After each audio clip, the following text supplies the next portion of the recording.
Selamat pagi saudara-saudara sekalian. Hari ini, hari Senin tanggal 5 Agustus 2024. Saya Yahya Wijaya menyapa saudara-saudara dalam sapaan dan renungan pagi GKI Salatiga. Mari saudara kita berdoa.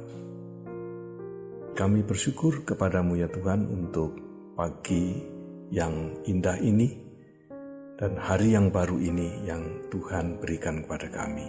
Tuntunlah kami untuk menjalani hari ini dalam kesukacitaan dan dengan firman-Mu.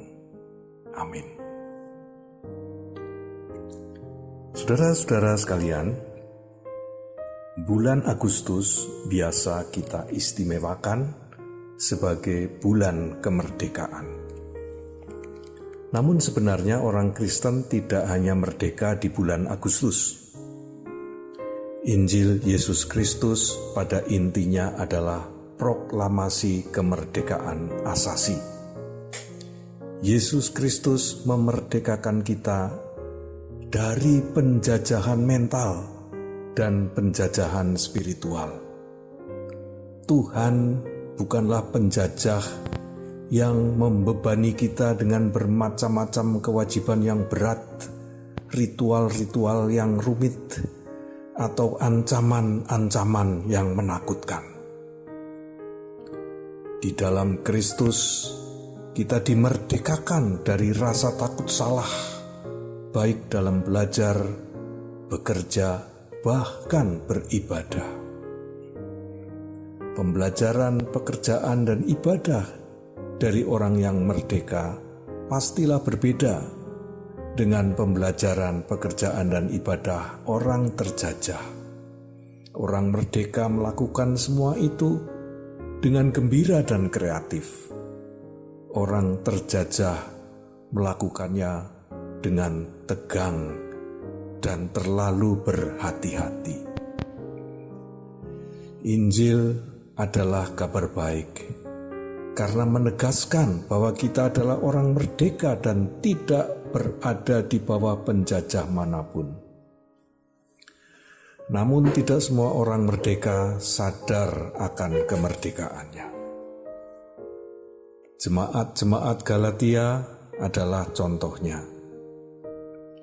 Mereka sudah terbiasa dijajah secara rohani, sehingga bingung bagaimana caranya hidup sebagai umat merdeka.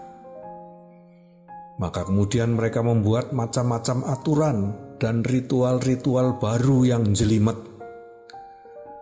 Rasul Paulus dengan gemas menegur mereka dalam surat Galatia pasal 4 ayat 8 sampai dengan 11. Dahulu ketika kamu tidak mengenal Allah, kamu memperhambakan diri kepada Allah-Allah yang pada hakikatnya bukan Allah.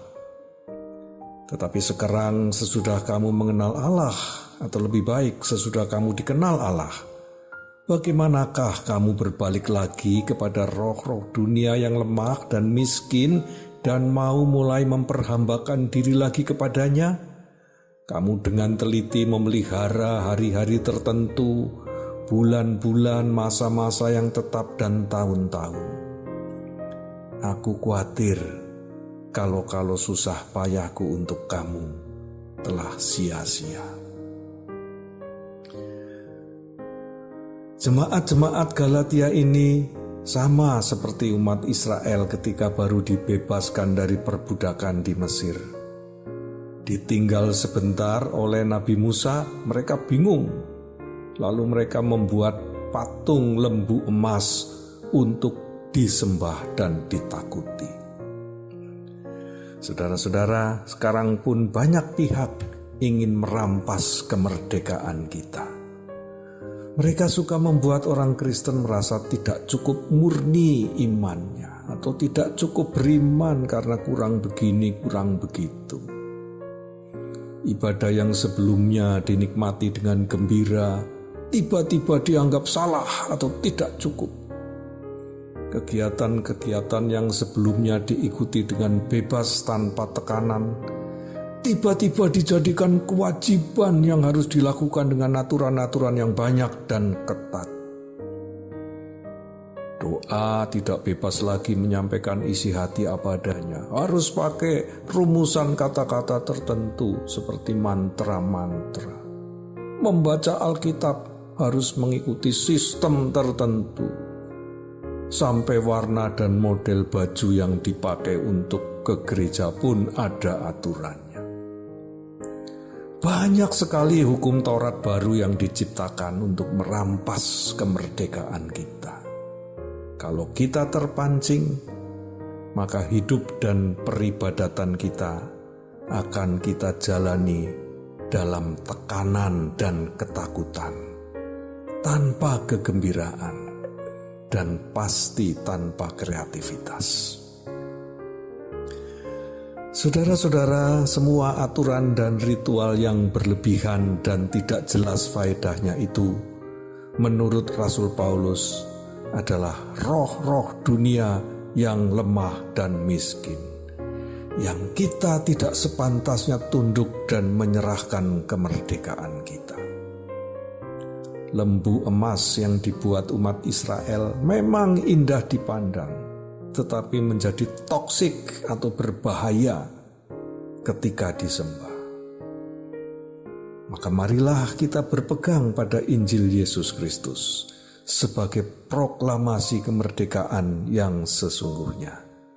Kita adalah anak-anak Allah yang merdeka, bukan budak-budak yang harus memikul beban-beban rohani yang berat-berat. Amin.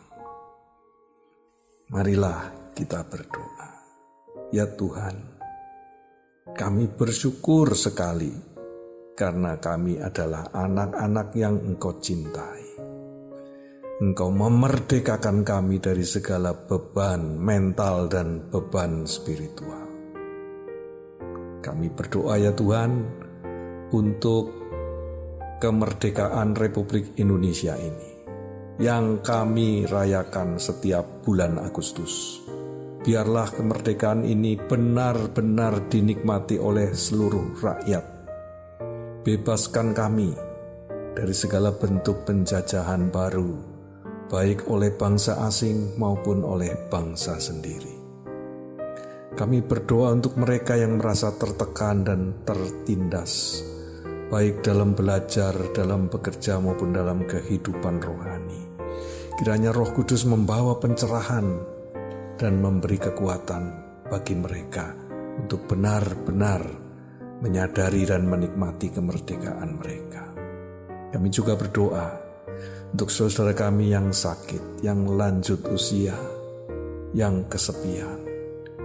Kiranya mereka pun dapat merasakan kehadiran-Mu ya Tuhan.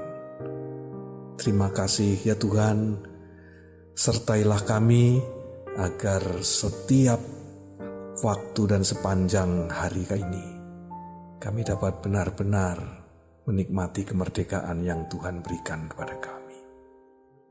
Dalam nama Yesus kami berdoa.